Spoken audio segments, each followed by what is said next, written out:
제가 좀 놀랬습니다. 얼마 전에 한 10여 년 전에 어머니 아버지 금혼식을 했어요. 결혼 50주년. 그래서 저희 아들 6명이 모여가지고 머리들을 깎다가 어머니 아버지한테 못하는 편지를 쓰자라고 해가지고 아들 6명에서 처음에 편지 아들만 썼는데, 아들만 쓰니까 야, 며느리도 쓰게 하자. 며느리도 쓰고, 며느리 쓰니까 또 편지 양이 꽤 돼요. 손자들도 쓰잖아. 손자가 14명이에요. 그래서 손자들도 다 써. 그래가지고 되니까 저희 큰형님이 저한테 야, 네가 편집위원 맡아가지고 그 편집해가지고 어머니 아버지 금혼식 날 책으로 만들어서 갖고 와라. 그럼 저한테 그래요. 그래서 제가 며느리 6명한테 편지를 다 받았습니다. 저만 다 읽어봤어요. 근데 며느리 6명이 똑같이 이 얘기가 들어가 있어요. 어머니 아버지 정말 고맙습니다. 이렇게 신앙이 좋은 집에, 이런 집에 저를 보내주시고 남편으로 삼게 해주셔서 너무 감사합니다 라고 썼어요. 며느리들이 한 푼도 안 받았는데 6명이 다 똑같이 썼더라고요. 그래서 제가 야, 우리 어머니 아버지는 참 행복하신 분이구나. 돈 안 쓰고도 이렇게 며느리들한테 존경받는구나. 비결이 뭐냐? 역시 돈을 안 줘야 되겠다. 이런 것을 제가 그때 느꼈는데, 어머니 아버지가 신앙 유산 주셨고, 저는 아까 말씀드린 제가 저희 집에 처음으로 서울로 4달 전에 형님이 서울에 직장 안 잡았으면 저는 불가능하잖아요. 또 형님에게 그런 마음을 주지 않았어도 안 되고, 또 제가 서울에 가서 아버지한테 큰 소리 쳤죠. 아버지, 제가 알아서 제가 다니겠습니다. 어떻게 다닙니까? 솔직히. 그런데 저희 큰형수님이 중학교 선생님이셨는데 또 학부형이 또 희한하게 와서 물어봤답니다. 선생님, 저희 애가 영어 수학이 좀 딸리는데 가르쳐줄 좋은 선생님 있으면 하나 소개시켜주세요. 저희 형수님이 제가 알고 있는 참 좋은 선생님이 하나 있는데 하면서 저를 소개시켜줘가지고 제가 그 집에 가서 면접 보고 합격해가지고 그 집에서 과외를 시작했어요. 과외를 제가 그 집에서만 6년 했어요. 대학교 4년, 대학원 2년을, 6년을 그 집에서 벌어먹고 다녔어요, 솔직히. 근데 그 어머니 아버지가 너무 좋으신 분이에요. 교회 열심히 다니시는 분인데 집이 그렇게 부자도 아닙니다. 그런데 명절이 되면 추석 설날에 추석 일주일 전에 저를 불러요. 선생님 잠깐만 봅시다. 시골에 어머니 아버지 고생하시는데 꼭 갖다 주세요. 소고기를 10근을 끊어줘요. 제가 10근 가져요. 설날 때 1년에 2번씩 꼭 시골에 갖다 줘요. 제가 1학년 2학기 때부터 공부를 하는데 어느 날 저를 불러요. 선생님 뭐 공부하세요? 예, 사실 제가 고시 공부하고 있습니다. 고시 공부를 하면 시간이 부족할 텐데 한 달은 오지 말고 선생님 공부하고 한 달 내에 후에 와서 가르치세요. 감사하긴 한데 한 달간 안 오면 생활이 안 되는데 이거 이 제안을 받을지 말지 막 고민이 막 드는데, 선생님 월급 안 주면 생활 안 되니까 제가 월급은 드릴게요. 그리고 한 달 뒤에 와서 가르치세요. 그렇게 2학년, 3학년, 4학년, 대학원 1학년, 2학년, 5년을 한 달씩 유급 휴가를 받았어요, 제가. 그런 분이 어디 있어요? 지금도 가족, 제가 1년에 2번씩 인사합니다. 그 어머니 아버지한테. 제 제2의 어머니 아버지라고 생각해요. 제가 가르친 형제를 가르쳤는데 형제 둘 가르친 친구들도 지금 다 장가가가지고 살고 있어요. 둘째는 저하고 8살 차이 나는데 몇 살 차이도 안 나요. 근데 이 친구가 결혼을 하는데 저는 형님이 줄에 안 쓰면 장가 안 갑니다. 그래가지고 제가 37에 줄에 있었어요. 장가를 보내야 될 거 아니에요. 제 인생에 줄에 딱 4명밖에 안 섰어요. 거의 주례를, 지금 법으로도 금지되어 있어요. 이 정치인은 주례를 못하게 되어 있습니다. 지금. 그래서 사진을 못하는데, 이제 우리 지역구나 여기 한 관계없는 사람이 하도 해달라고 하면 어쩔 수 없이 하는데, 그 친구가 그래가지고 그런 인연을 제가 맺고 있어요. 하나님이 제가 저한테 보내준 천사라고 생각해요.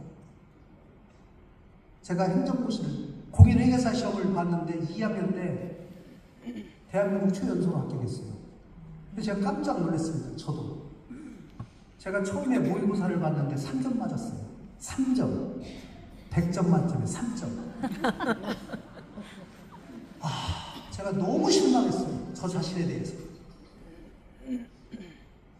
선생님이 그 뒤에다 채점표에다 이렇게 썼어요. 김관영 씨, 당신 너무 실망하지 마세요. 답안지를 보니까 희망이 보입니다. 열심히 하세요. 3점짜리다 뒤다가 너무 실망할까봐 써줬어요. 저는 그 소리야 용기 100배 해가지고 매달 모의고사를 보는데 열심히 공부했더니 다음날 27점 맞았어요. 27점 맞았는데 그 교수님이 3점 맞던 사람이 27점 맞았다고 성적 진보장학금을 줬어요.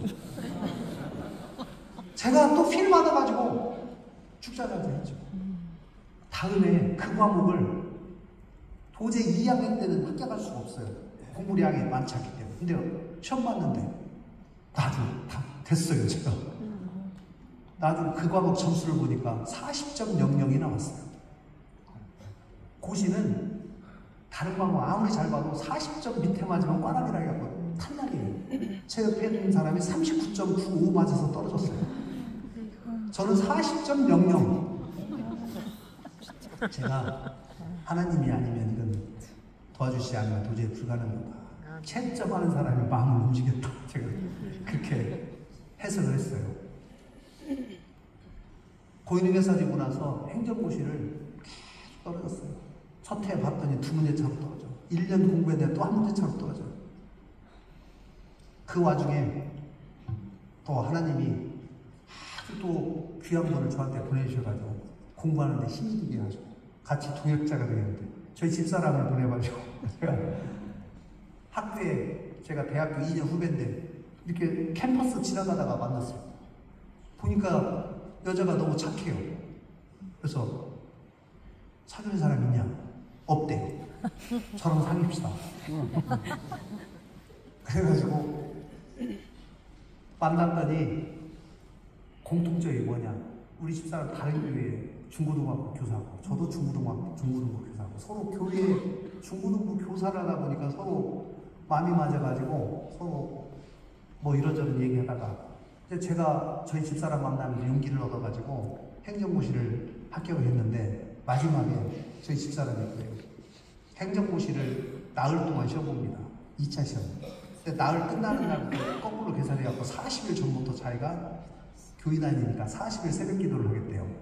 저를 위해서. 그래서 제가 그때는 젊은 때니까 야 너같이 참 많은 애가 40일 나를 위해서 새벽 기도 하는 내가 손에 장을 지진다. 했는데 40일 새벽 기도를 정말 하루도 안 빼고 하더라고요. 그래서 제가 그 덕인지 하여간 됐어요. 합격했어요. 그래서 제가 이 여자는 하나님이 나한테 주신 여자구나 하고 제가 결혼을 해야 되겠다.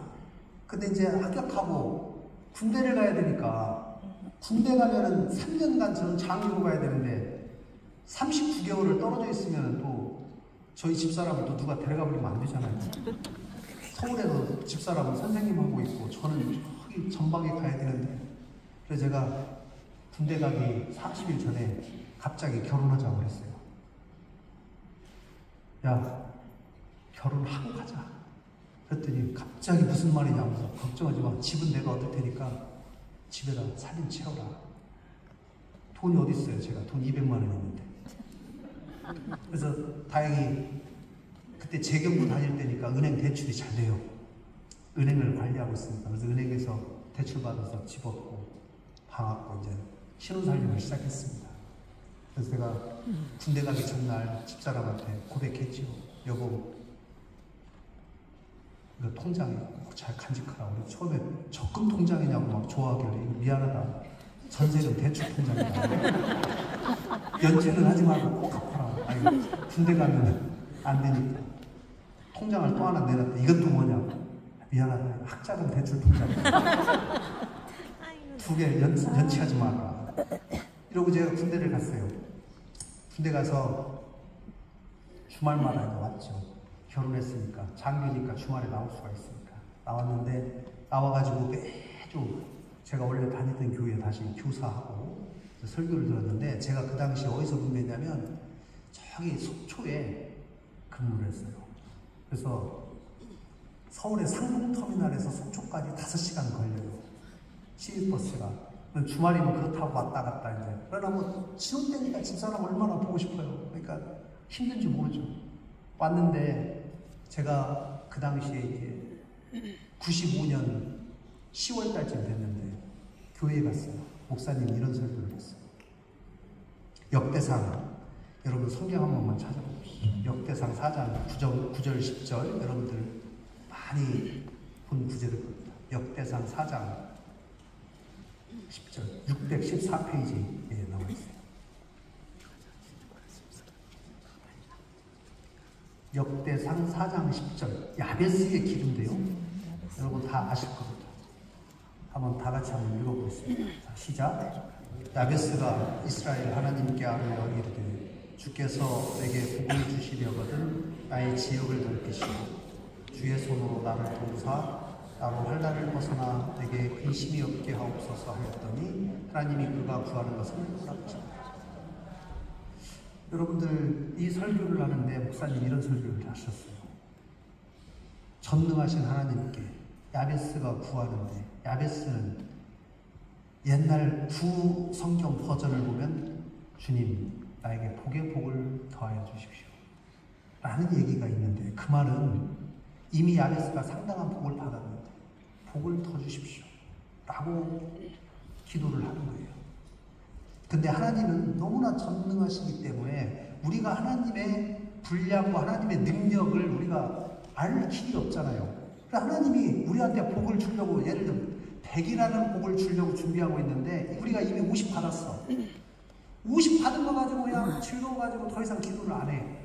그러면 하나님이 나머지 50을 줄 방법이 없다는 거예요. 그러니 이미 복을 받은 사람도 더 많은 복을 위하여 기도하는 것이 결코 나쁜 것이 아니고 또 기도해야 된다. 그래야지 하나님이 나머지 남겨둔 복을 너에게 주실 것이다. 기도하는 사람은 하나님 저에게 복을 주셔서 감사합니다. 그러나 복 좀 더 주십시오. 왜? 하나님의 영광을 위해서 쓰겠습니다. 하나님께 더 큰 선한 영향력을 끼치기 위해서 하나님이 주시는 그 은혜와 복을 제가 사용하겠습니다.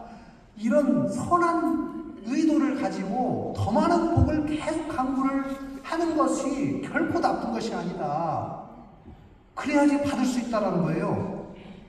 그 뒤에는 뭐 환난을 벗어나 근심이 없게 하옵소서, 이건 시험에 들기 말지 하옵소서 비슷하죠. 야베스가 이렇게 기도를 했는데, 제가 그 설교를 듣고 상봉터미널에서 속초까지 가는 5시간 동안 계속 견디면서 하나님이 도대체 나에게 주신 복의 분량은 뭐고 앞으로 더 크게 주실 것은 뭐고 내가 어떻게 기도해야 되고 나에 대해서 제가 계속 고민을 했어요. 그래서 제가 속초에 가서 결론을 내렸습니다. 그때가 이제 공인회계사 행정부 시작해가고 기재부의 공무원으로 다니다가 군대를 갔거든요. 군대 마치면 저는 기재부 다시 복직하게 되어 있어요. 근데 군대에 있는 3년 동안 의미 있게 사용해야 되겠다. 그래서 제가 군대에 있는 동안 사법시험을 준비하기로 했습니다. 그래서 퇴근하고 저녁 6시부터 새벽 1시까지 매일 7시간씩 3년간 공부해보자. 하나님께서 나를 통해서 어떤 복을 준비하고 계신지, 그러려면 나도 준비를 하고 하나님께 기도하고 같이 해야 되겠다. 그런 마음으로 군대에 있는 동안에 사법시험을 준비했는데, 군대에 있는 3년 동안 첫 해 96년에 시험 봤는데 대교육 떨어졌고 97년에 또 떨어졌고 98년에 제대해야 되는데 시험 봤는데 1차 시험만 합격하고 군대 제대하고 복직했어요. 그래서 재경도 다시 다니면서 1년 뒤에 2차 시험 봐야 되는데 시간이 없잖아요. 공부해야 될 시간이. 회사 다녀야 되니까. 그 와중에 제 밑에 4년 밑에 동생이 또 저랑 같이, 이 친구가 성균관대학교 행정학과에 또 왔어요. 형님이 성균관대학교 졸업했다고 성균관대학교 좋은 줄 알고 또 왔어요.